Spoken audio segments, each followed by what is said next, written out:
Hi, I'm James Naylor Green, professor of Brazilian history and culture at Brown University and the national co-coordinator of the U.S. Network for Democracy in Brazil. This program is part of the Democracy Observatory and is supported by the Washington, Brazil office. This is Brazil Unfiltered. Today, I have the pleasure to speak with Andre Pagliarini. Andre is the co-editor of the Washington, Brazil office 2022 Brazilian Electoral Bulletin and a research fellow with the Washington, Brazil office. In addition, he's an assistant professor of history at Hampden-Sydney College in Virginia. Before that, he taught Latin American history at Dartmouth, Wellesley, and Brown University, where he earned his PhD in 2018. In addition to writing widely for general audiences in the United States and in Brazil in outlets like The Guardian, New Republic, Folha de Paulo, and Piauí, he is currently preparing a book manuscript on the contested politics of nationalism in 20th century Brazil. Welcome to Brazil Unfiltered. Thank you, Jim. I was hoping to be asked at some point. I watch every episode, so this is a real pleasure. Thank you. So let's jump right in. First of all, Brazilian American. Can you tell us a little about your own background? Yeah, so I always go back and forth on this question about how to define myself. And it's because I was born in the United States, in Arkansas, of all places. But my parents, everyone in my family is Brazilian. In fact, I was the only one who was born here. So, we grew up the first few years of my life in the United States, my parents speaking Portuguese with each other, speaking Portuguese with us. And then when I was about 4 or 5, we moved back to Brazil. Well, I moved for the first time and I grew up in Campinas, about an hour outside of São Paulo. And so, speaking Portuguese and at home, it was English, at school and everywhere else, was Portuguese. And so I always felt very much, I joke, pé lá, pé cá, 1 foot here, 1 foot there. We would come back to the United States very frequently. And the reason is that my maternal grandfather was a diplomat, a Brazilian diplomat in the DC area in the 60s and 70s. So my mother had grown up in the States. So there was that connection. We would go back and forth and visit cousins and aunts and uncles in the US. So I grew up, fully bilingual and sort of binational. I have dual citizenship. And it wasn't until college that I really began to think, well, this is kind of an interesting positionality, to use the term, kind of an interesting place to be. Someone who really feels comfortable thinking about and thinking in Portuguese and Brazil and Brazilian Portuguese, but also thinking about the United States and having both those perspectives. So I had this moment in my senior year, I believe, or junior year as an undergraduate at the University of Maryland, reading a book by someone named James Green called We Cannot Remain Silent, in which my grandfather was cited. He was in, the charge d'affaires in Washington, D.C. in the early 70s. And this Professor Green cited him in his book. And I said, well, I felt this tangible connection to history in that moment. And I had always been a history person. I was a history major, but that's when I first started to think about graduate school. And so, I thought, well, I have the sort of tools, I think. I understand Brazilian culture and Brazilian politics. And I think, this would be something that I might be good at. And so I, went on to study at Brown. And and I like to think that I'm able to, write about Brazilian history for a general audience, because I've kind of always gone back and forth. I understand what people don't know about Brazil, what they get wrong about Brazil, I think. And I think that's helped me. So you and Paulo Abrão are the co-editors of the Brazilian Electoral Bulletin that we've been publishing. The Washington Brazil office has been publishing every week. And you've been writing many of the first drafts of the editorial. What's that like? What's the challenge like to weekly kind of figure out how to say something about what's going on in Brazil? The campaign so far has been interesting because on one hand, it's remained remarkably stable. Not that much changes from week to week, right? The same people are leading the polls. There's a lower tier that sometimes fluctuates a little bit. So on one hand, not much is changing. On the other hand, it seems like every week, either Bolsonaro has done something spectacularly, distracting or alarming that merits a lot of attention. So writing the editorial week to week, it's a matter of trying to establish a sense of perspective. Okay, how much does what happened this week, whether it's a pardon for a controversial ally of Bolsonaro or whatever it might be, how does that fit into the broader narrative, the broader, more sort of structural campaign as it's playing out, and bringing to bear a little bit, I think, the perspective of a historian, which is, actors, interests, discourse, what matters on a weekly basis. And so it's been a really intriguing, stimulating challenge writing week to week about the campaign, because you have to sift through what really matters here, what's really changing, what isn't. So I've really enjoyed the challenge of translating that to readers who, might not follow everything that's happening week to week. So, what should they know? What do they need to know? And it's a intellectually stimulating challenge to do each week. So I had a conversation this week with George Avilar, who is a professor of political science at the Fundação Getúlio Vargas in São Paulo. And I asked him, like I ask every single person I talk to, so what's going to happen in the elections? Can we know the outcome? And he said, clearly, subject to any surprising change, Lula will be elected. Something could happen, but he's much more concerned about post-election. So that's what the polls keep on saying, that Lula is ahead, whether it's 15 points or 14 or 20 points in the first round or the second round. Clearly, the election seems to be set in place. And the third alternative, the terceira via, which we'll talk about in a minute, seems to be floundering and not able to really gain any traction. So what do you say? Is it a done deal?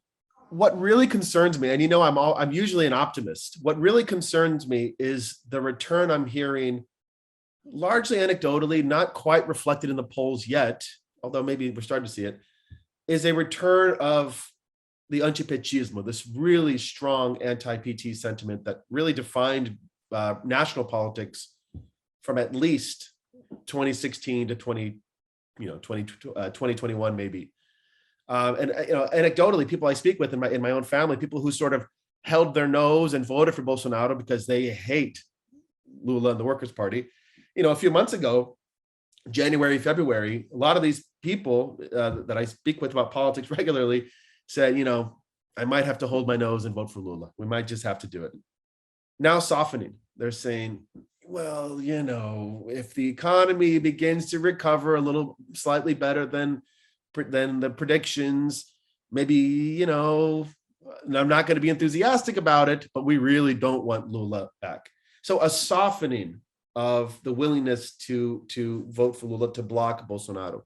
So I worry about some of those dynamics from 2018 coming back. The dynamic of being, look, we might not like Bolsonaro, but things are not as bad as they could have been, and we'd really like to avoid the return of the PT.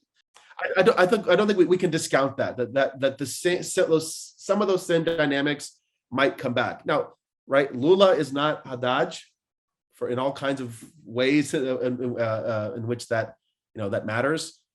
So I think generally I'm still an optimist. I think Lula, as someone who wants Lula to win, I think Lula is in a good position, but I worry that it could get really much closer than the current polls suggest. And so what are the arguments that members of your family and others are using to argue that they don't want Lula in power? What are the things that they're afraid of? What are they concerned about? Well, some of the things I say is like, look, we've just gone through a pandemic, all the horrible economic recovery that was still ongoing. And Brazil, they argue, is not that bad. It's not as bad as it could have been. So, if there is a slightly better economic outlook in the years to come, maybe Bolsonaro might be able to do some of the agenda he wanted in 2018. The economic reforms, sort of the neoliberal restructuring, that without the emergency of the pandemic, without the economic recovery, they would argue, coming out of the crisis created by the Workers' Party, maybe there will be a more favorable wind at his back, and he won't be, every single issue won't be a struggle. That maybe then it's worth giving him another chance. The argument being that under the Workers' Party, that what you're getting with Lula, that it's going to be sort of back to where things were in 2013, 14, 15, when the crisis was really bad. That we don't like Bolsonaro, but in a more favorable climate worldwide, economically and health, in sanitary terms, that maybe he can actually do some of the things that he promised but hasn't been able to do. So, what is your response?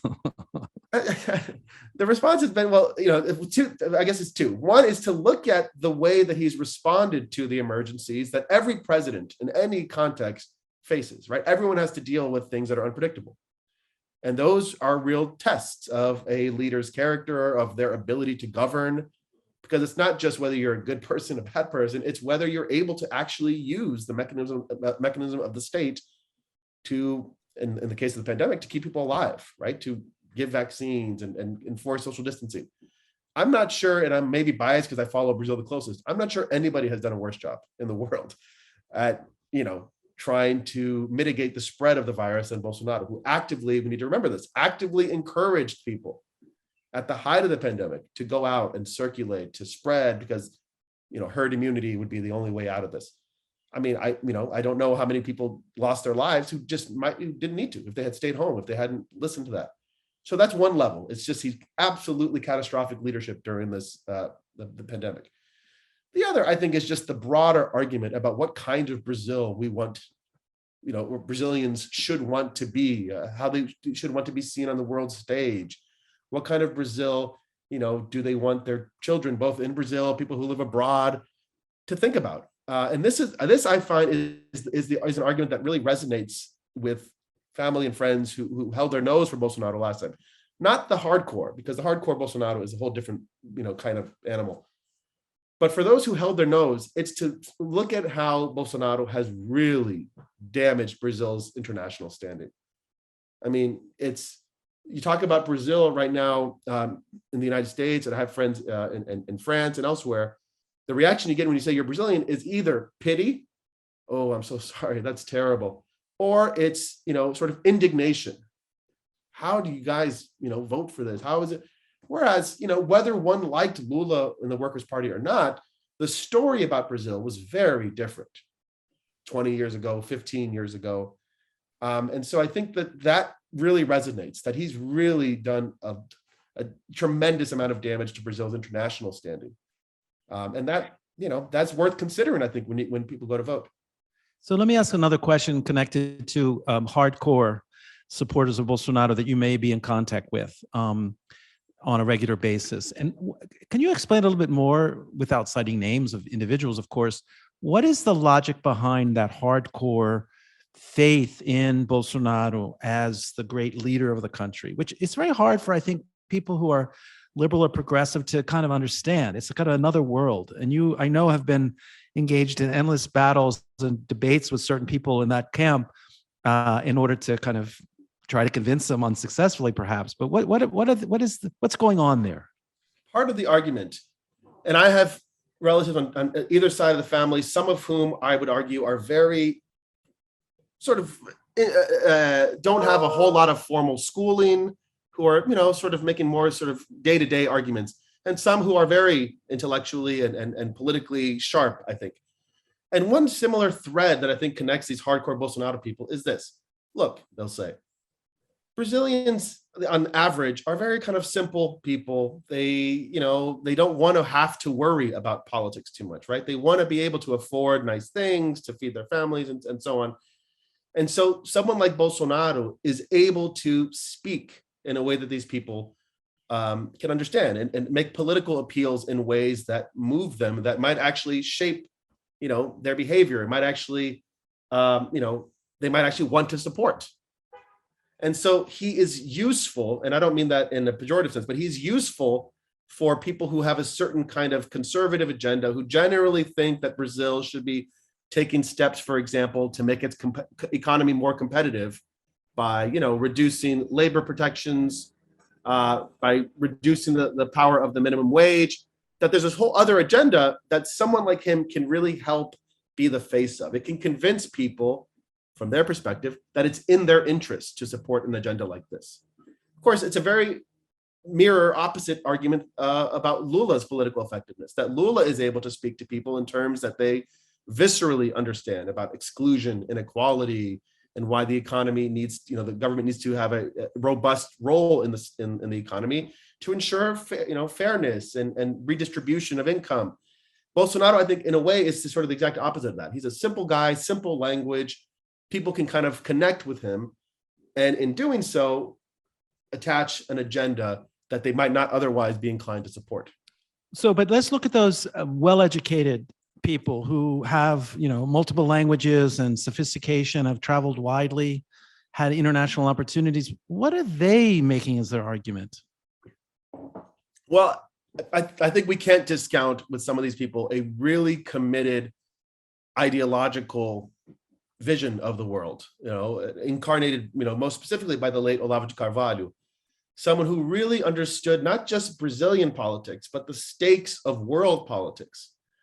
And really, I don't think it's an exaggeration to say sort of apocalyptic terms, that there is a real struggle for the spirit of humanity. And this is really the level that these conversations happen between a kind of materialist politics, one that says, spirituality, God, none of this matters. What matters is being able to feed yourself. And they would argue this vision that this reduces us to kind of animals, that we're not just animals. We want to aspire to something more. We want to be, be able to shape our destinies and all of this. And according to this, the political project that Bolsonaro represents, not even necessarily Bolsonaro himself, but what he is able to bring with him.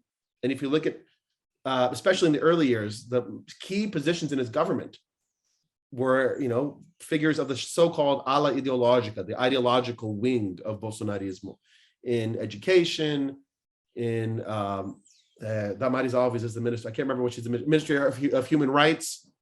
There's a real component that, Bolsonaro is just the tip of the iceberg, that he represents a far more ambitious reactionary agenda that really wants to, change the way people think about gender issues, the way that people think about history, the role of public education. And so again, I think he is useful in a way that he's able to, to connect with people who don't necessarily see him as a typical politician. He doesn't talk in those terms. And I think a lot of people in 2018, and I worry in 2022, let their guard down.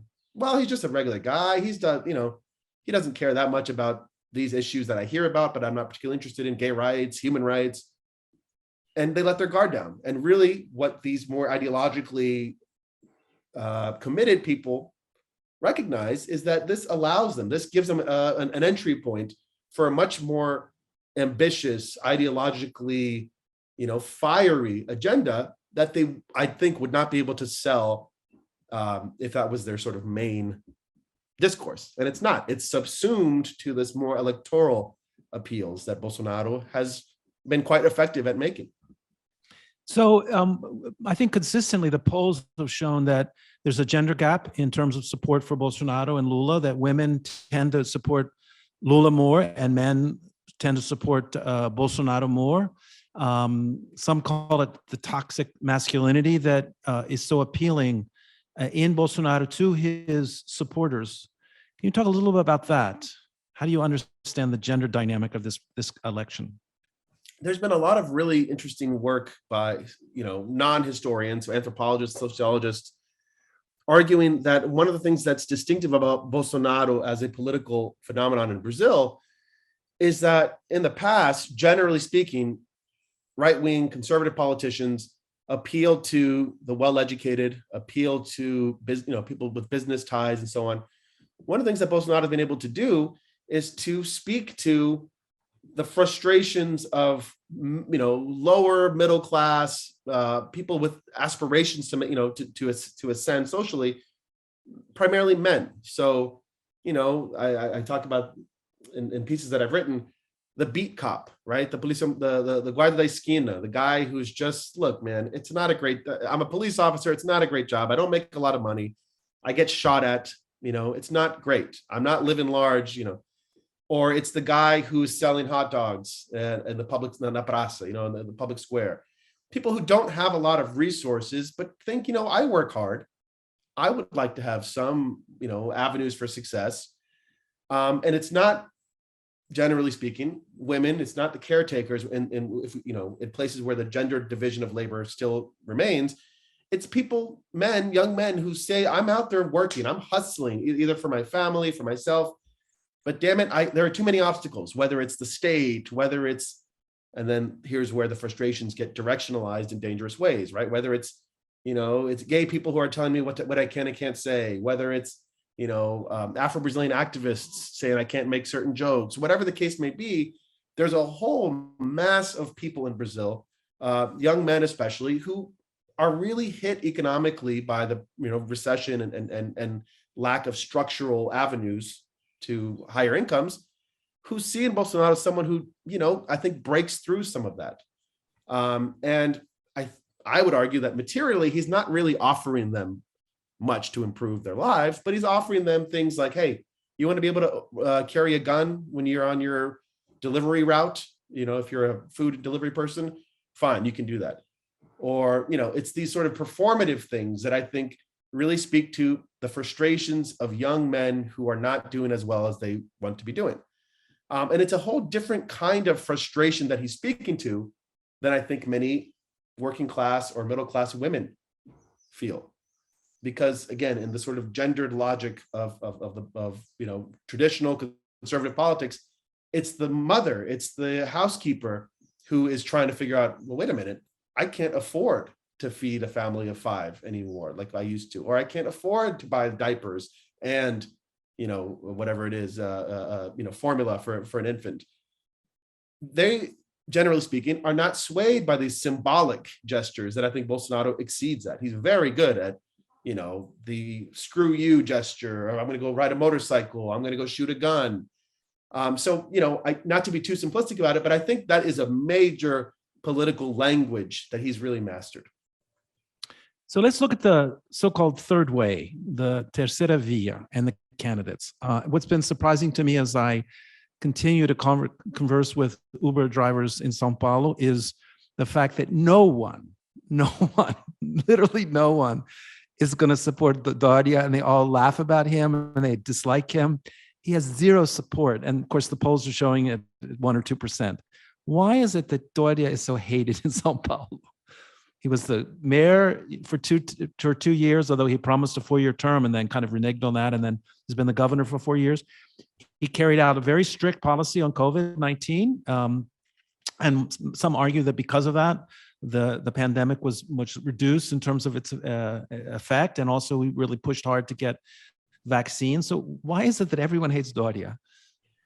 One of the things that's funny about teaching Brazil in the United States, the history of Brazil, is when you talk about an election, there's usually tons of people running, tons of parties. So I'm teaching now the 1989 election. Lots of parties, lots of people running.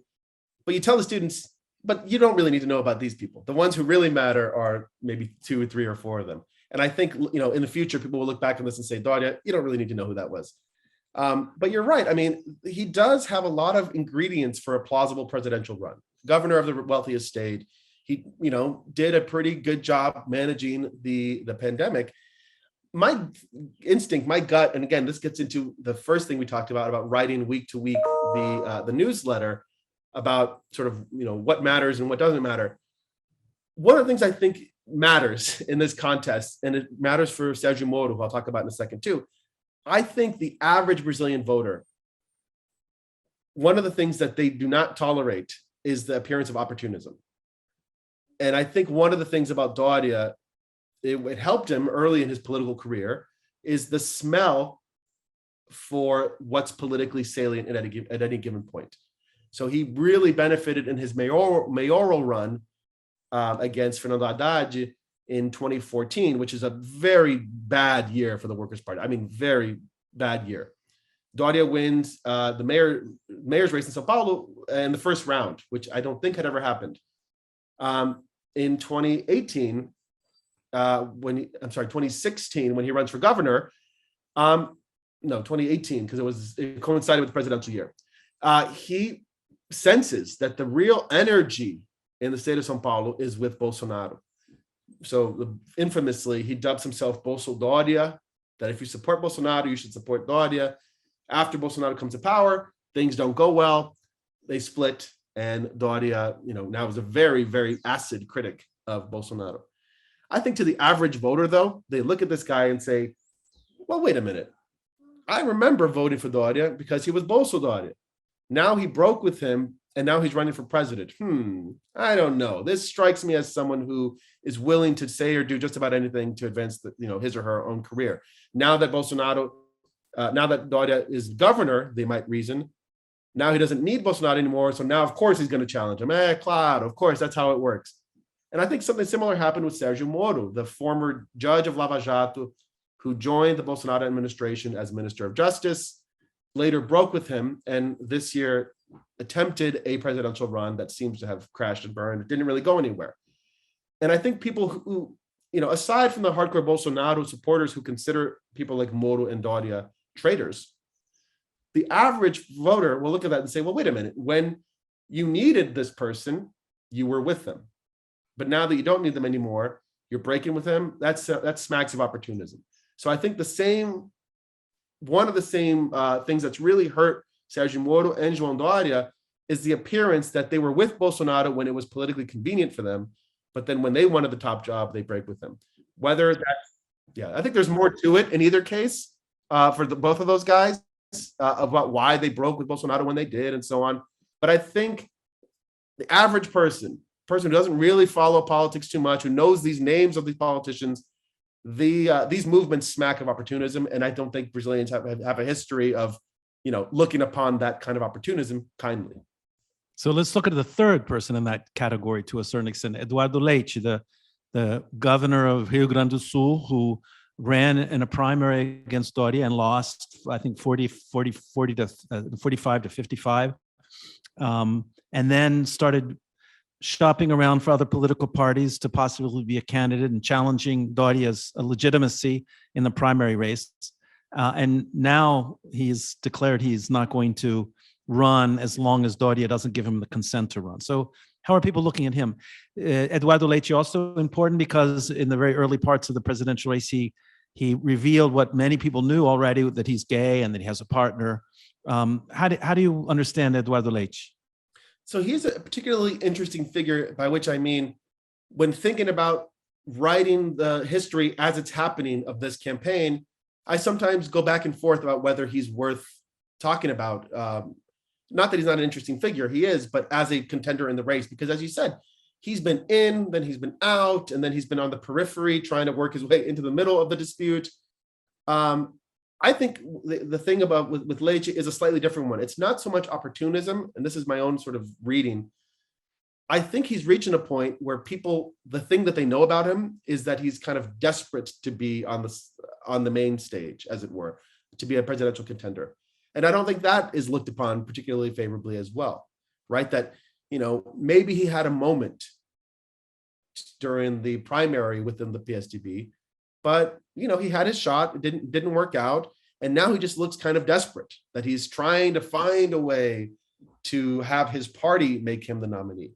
And it seems like every door is being shut, that he might have been able to do that, to take it from Doria. So I think it's not so much a betrayal, although he did vote for Bolsonaro in 2018 and since became a critic. I think the narrative, the kind of the label that's sticking to him is just, this is an overeager overachiever. He's quite young, that is just, striving too hard, and it's unappealing. It's a similar kind of argument that some within the Democratic Party made about Pete Buttigieg. I remember Amy Klobuchar in particular said, who is this guy? He really thinks that just because he was a governor for one term, in the case of Eduardo Leite, he was governor for one term, he's now going to be president, right? That's not how it works, buddy, right? You got to work towards it. So I think that's what's sticking to him, is this idea that that's not how it works, buddy. You need to work at it a little bit. So in the carnival, the alternative carnival that took place in the end of April, Eduardo and his boyfriend were in the festivities, taking pictures side by side, even actually slow dancing at one moment. But when people asked to get a picture of them kissing, he refused, say, no, I'm not going to have any pictures of me kissing. What do you think that's all about? And what do you think the effect of his being openly gay has been on the election and in Brazilian culture? I am honestly a little bit surprised it hasn't been more pronounced. Maybe it's precisely because he's on the fringes of the race that it hasn't been more pronounced. I mean, if we look back in recent Brazilian history, there are all kinds of examples of insinuations against people. Famously against Gilberto Kassab, for example, that a president of a very, sought after party, the PSD, who is a bachelor, and there have been insinuations about his sexuality, about João Doria's sexuality, even in the past. And so Eduardo Leite, I think he made a calculation to come out of the closet, as you say, even though it was sort of widely known. And it seems like it has neutralized the issue in a way that, frankly, I'm a little surprised. But I'm curious what, if you would agree. But I'm surprised by how much it hasn't really come up in much of the press. And of course, there are those on the far, far, far right who will say that's precisely the point. The fact that it's a non-issue shows you how degraded the culture has become. It should be an issue, they might say, that a gay man wants to be president. I don't know. I'm not sure how the average Brazilian will look at that. Will look upon that. But I think the fact that it hasn't really played into the political maneuverings he's trying to do in any visible way that I've seen suggests, well, A, he's a very careful, cautious, calculating politician, aware of his image. I think he's very aware of how, for example, a picture of him kissing his boyfriend, how that might play out.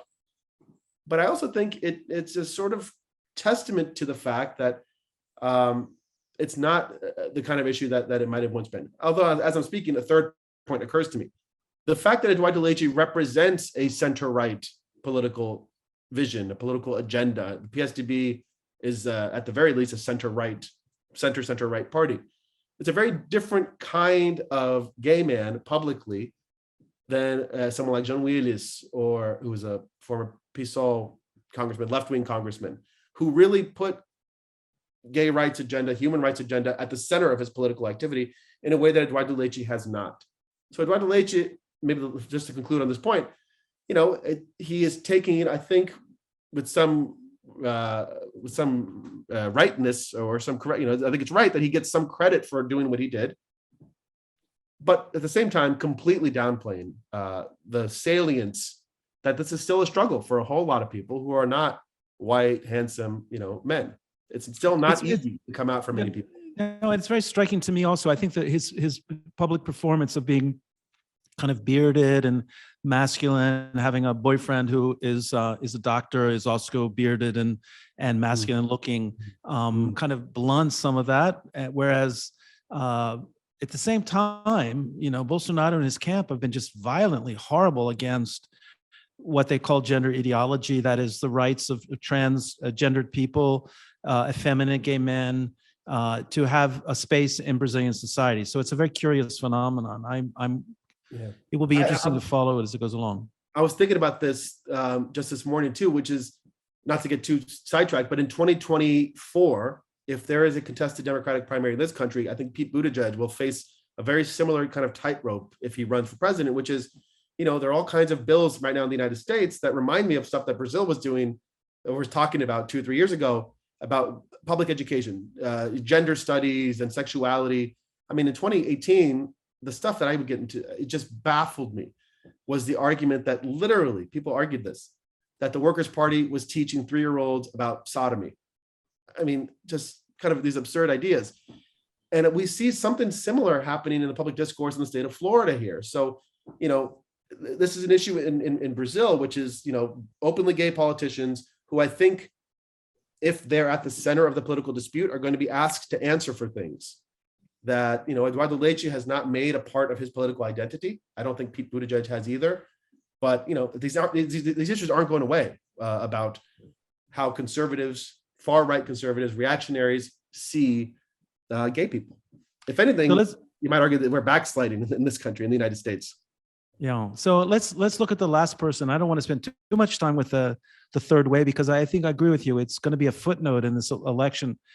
The final obvious person is Sido Gomez, the former governor of a northeastern state, a member of the ministry of the government of Lula, getting 8%. It seems to be pretty stable, criticizing very strongly both Bolsonaro and Lula, and boycotting kind of the electoral front of the left against Bolsonaro to a certain extent, running on his own and arguing that he needs independence. So, how do you see his role in this whole thing?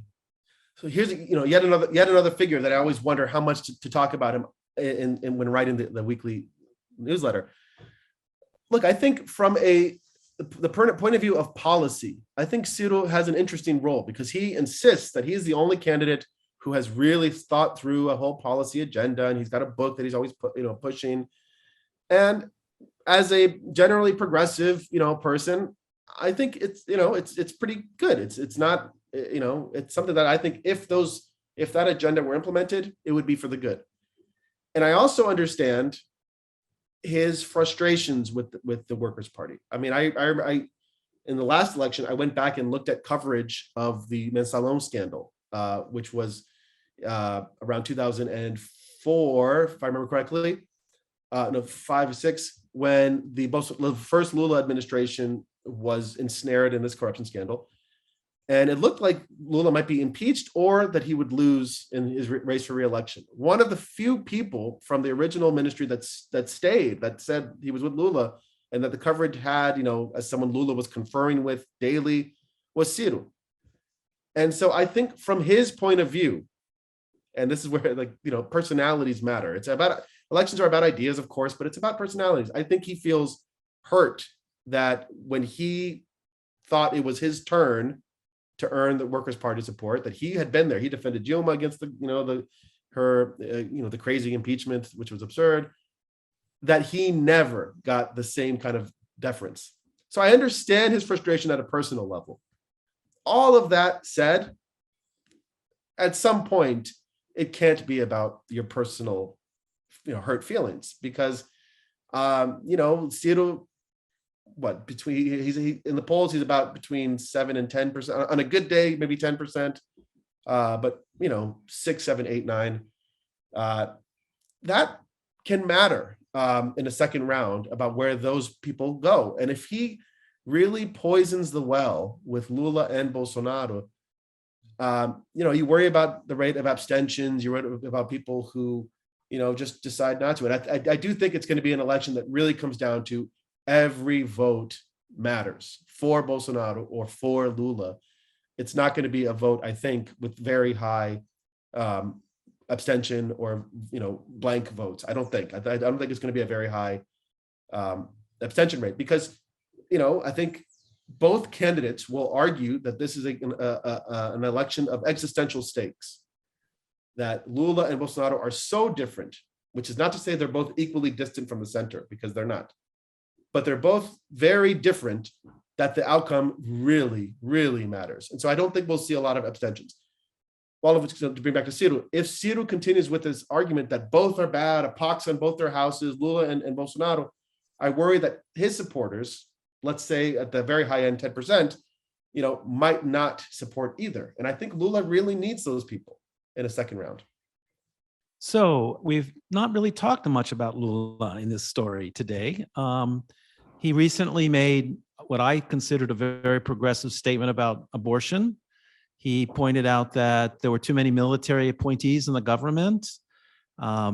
He argued that the labor legislation, which really defanged labor rights that have been won over the last 80 years, should be repealed or modified, and got a lot of beating up for that from all sides. And the question I have for you is, to what extent is Lula going to continue to say things that he perhaps believes but are not politically expedient, or to what extent is he going to moderate his discourse in order to guarantee this broad front that he's already developed with Geraldo Alckmin, the former governor of the state of São Paulo from the PSDB, Fernando Henrique Cardoso's party, as his vice presidential candidate, which for some was argued this was a good way to set a signal to the markets and to moderates that Lula was not going to be a crazy radical and that Brazil was not going to be another Venezuela or Cuba. On the other hand, many people concerned that this might mean throwing out the window some of the ideas that have been historically linked to the left and at times the Workers' Party. Yeah, I think in a way, this debate about how much, how far left Lula should go, what kind of issues he should talk about, in a way, this is the history of the Workers' Party. It's been an issue since the very beginning, because the Workers' Party is born of this loose coalition of intellectuals, of progressive Catholic clergy people, but regular progressive Catholic activists, workers, and so on, all of whom had to find some kind of shared basis in policy terms. I think in a lot of ways, sort of emotionally and all that, they're all easy to get along with against the dictatorship and so on. But in policy terms, that's a trickier thing. The issue of abortion, for example, has always been a sore spot for the Workers' Party, because there are elements of the Workers' Party, feminists, feminist activists, who say that this is an urgent question, that in a conservative society like Brazil, in which especially poor women who get pregnant have very little choices, very little support, that yes, we should talk about it, compared to Catholic activists or nowadays evangelical activists for whom it's complete non-starter. So balancing these different constituencies has always been something that the Workers' Party has had to deal with, which I think speaks to its democratic importance, right? The PT is important in Brazilian life because it is a party that has so many tendencias, right? So many trajectories that work themselves out in this party. Few other parties in Brazil have anything like that. It's usually there's a few important figures who say, look, we're here to win power, not here to talk about issues.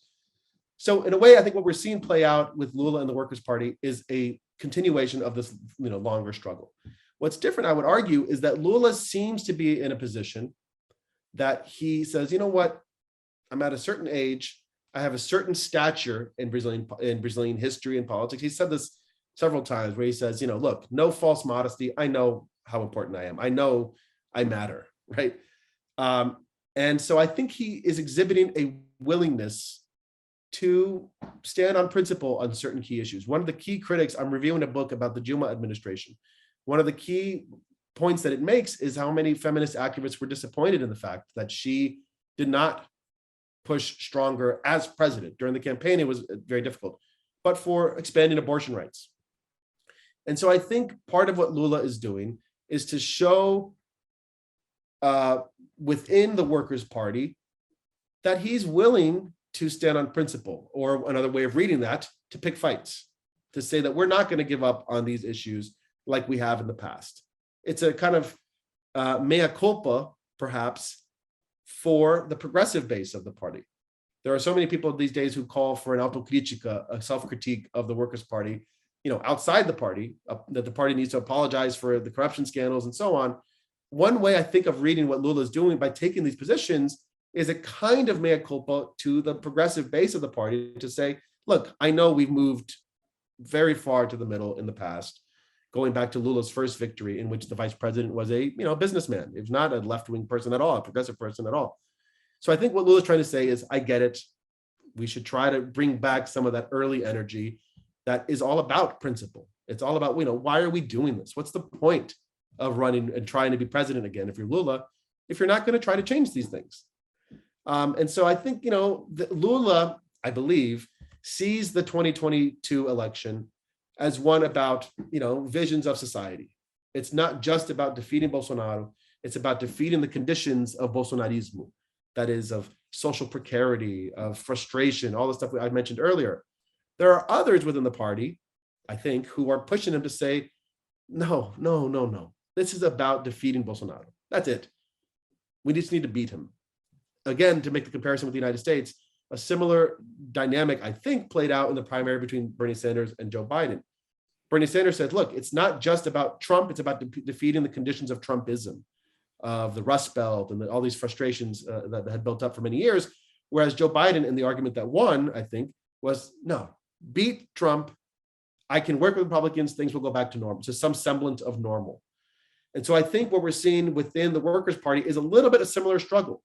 Beat Bolsonaro, things can kind of go back to normal, which was generally, since the return of democracy, a happy story, generally speaking, of progressive advances, little by little, the country getting better, versus parts of the party and parts of the left who say it's not enough. It's not enough to go back to the way it was before Bolsonaro. We need to really rethink these major issues.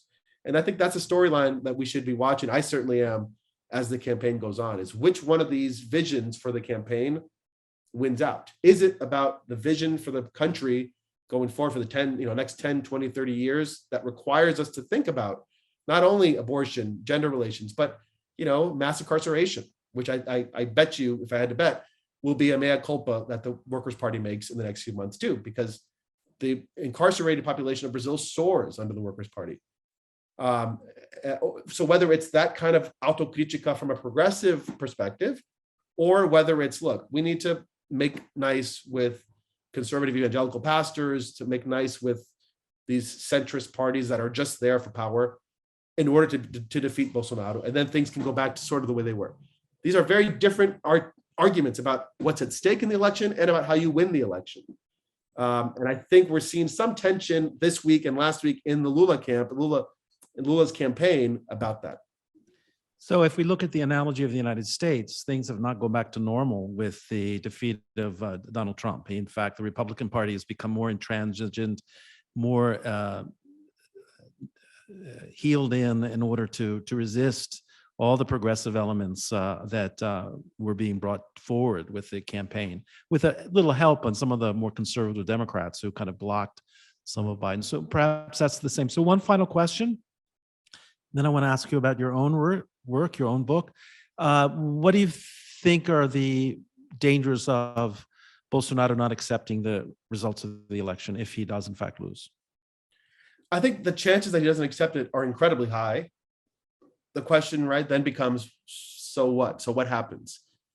And again, I'm an optimist. I'm supposed to end on an optimistic note. I don't think there are structural conditions in Brazil for a coup or an attempt to prevent a transfer of power to if Lula wins. I do think there would be outbursts. I do think Bolsonarismo is not going anywhere, at least in the short term. Even if Bolsonaro loses, there will still be plenty of people that came on his coattails to Congress, the Senate, state governments around the country. So that will still be there, and it'll be like here, kind of a continuing challenge for someone like Lula, who if he becomes president. So I think all those conditions will still be there. I don't think this is a Cold War kind of context in which the military will feel emboldened both by internal dynamics, but also by the implicit permission from the United States. I don't think, I know I can safely say the Bolsonaro administration would not have the implicit permission of the United States to block a transfer of power to Lula. And I just happen to think that that's key, right? That these major kind of traumatic breaks in democratic systems in countries like Brazil, which is, it's not Russia, it's not Pakistan, it's not India, it's not, by which I mean major countries in other parts of the world. Brazil is in the Western Hemisphere. It's very close with the United States. It's not going to take this kind of drastic action of breaking democracy in such a drastic way if the results are clear, which I think and hope they will be. So finally, Andre, tell us a little bit about your book project. Yeah, so in very simple terms, it's a history of the nationalist label in 20th century Brazil. What does it mean to call oneself a nationalist? What is a nationalist agenda?